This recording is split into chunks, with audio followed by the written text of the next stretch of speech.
Semangat pagi anak-anak, selamat hari Senin. Semoga masih tetap semangat karena hari ini kita akan masuk ke tema 1, subtema 2, pembelajaran 1. Pada pembelajaran 1 di subtema 2 ini, kita akan fokus membahas tentang pertumbuhan dan perkembangan manusia. Langsung saja ya, kita mulai ke pembelajaran 2. Manusia merupakan salah satu makhluk hidup.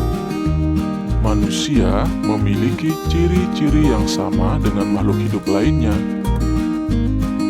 Salah satu ciri manusia sebagai makhluk hidup adalah mengalami pertumbuhan dan perkembangan. Pertumbuhan manusia terjadi sejak di dalam kandungan.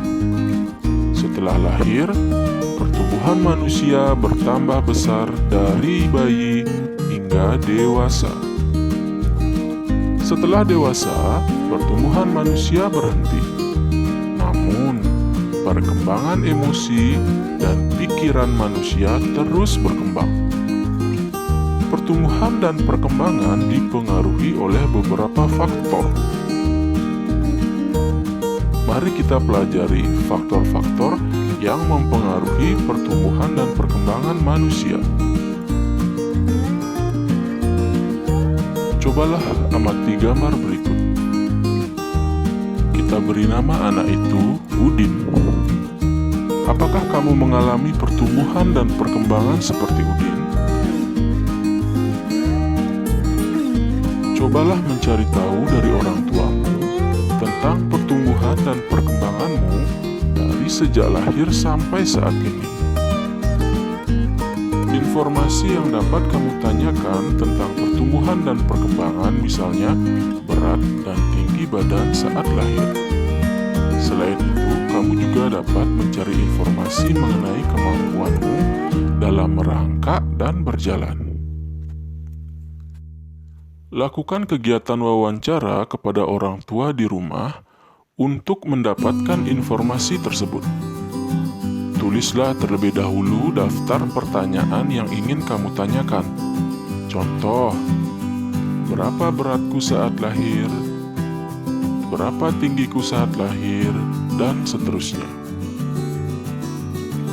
Manusia sebagai makhluk hidup mengalami pertumbuhan dan perkembangan. Bertambah berat serta tinggi badan merupakan salah satu contoh pertumbuhan. Kekuatan tangan manusia juga mengalami perkembangan. Contohnya seperti yang terdapat pada gambar. Kita beri nama saja anak itu Edo. Edo saat masih kecil kesulitan untuk memegang botol susu. Akan tetapi, setelah tumbuh, Edo bertambah besar dan kuat. Edo dengan mudah dapat memegang tempat minum yang lebih berat dari botol susu. Kekuatan tangan dapat dilatih melalui kegiatan olahraga dan menari. Kuat dan lemah dari gerakan tangan digunakan dalam menari. Coba lakukan gerakan kuat dan lemah pada tangan sesuai perintah berikut. Yang pertama, lakukan gerakan kuat seperti orang yang sedang mendorong meja. Bisa? Kemudian yang kedua, lakukan gerakan lemah seperti orang memegang kampas. Dapatkah kamu merasakan perbedaan dari kedua gerak tersebut?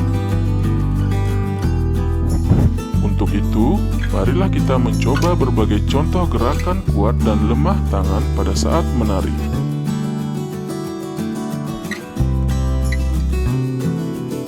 Gerakan pertama adalah mengangkat tangan kanan, lalu tangan kiri. Angkat tangan dengan kuat seperti sedang mengangkat beban. Cobalah anak-anak lakukan sesuai dengan gambar dan petunjuk. Sudah? Nah, Kalau sudah, kita lanjut ke gerakan kedua. Gerakan kedua adalah turunkan kedua tangan secara perlahan. Kedua tangan diturunkan sambil menggerakkan jari-jari tangan menirukan air hujan turun. Silahkan dilakukan.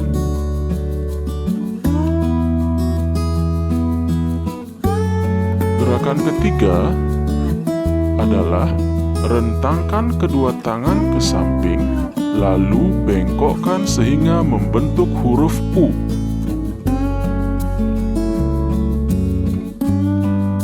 Gerakan keempat adalah gerakan memutar pergelangan tangan secara perlahan-lahan. Gerakan kelima adalah mengacungkan tangan ke depan dengan kuat, lalu membalikkan kedua telapak tangan dengan arah yang berbeda. Gerakan yang terakhir, yaitu gerakan keenam, adalah bertepuk tangan. Tepuk tangan dapat divariasikan dari gerakan yang lemah sampai kuat. Misalnya, bertepuk dengan 2 jari, 4 jari, 6 jari, 8 jari, dan terakhir 10 jari.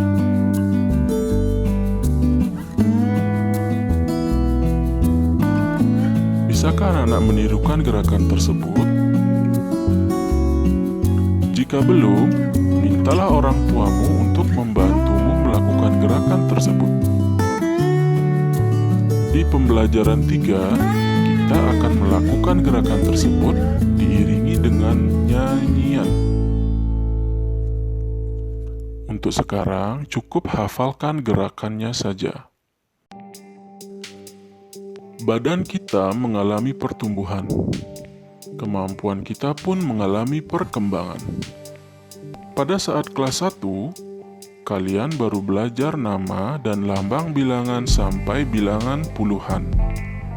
Lalu berkembang menjadi bilangan ratusan dan ribuan, bahkan puluh ribuan. Anak-anak juga sudah belajar penjumlahan dan pengurangan.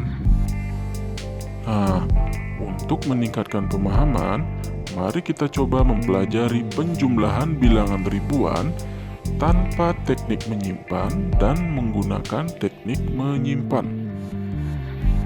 Contoh yang pertama.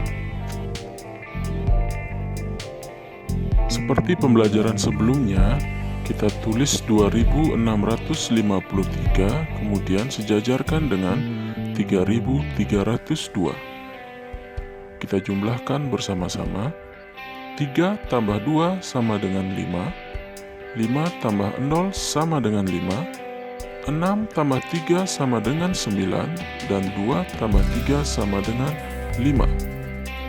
Jadi hasilnya adalah 5.955. Bagaimana dengan penjumlahan dengan teknik menyimpan? Mari kita pelajari.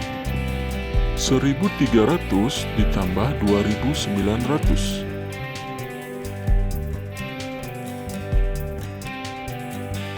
Kita hitung susun seperti biasa. Kemudian kita jumlahkan.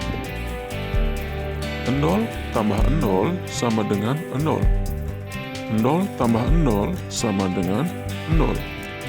3 tambah 9 sama dengan 12. Nah, karena di depannya masih ada bilangan ribuan, kita pindahkan angka 1 ke atas bilangan ribuan. Kemudian kita jumlahkan. 1 tambah 1 tambah 2 sama dengan 4.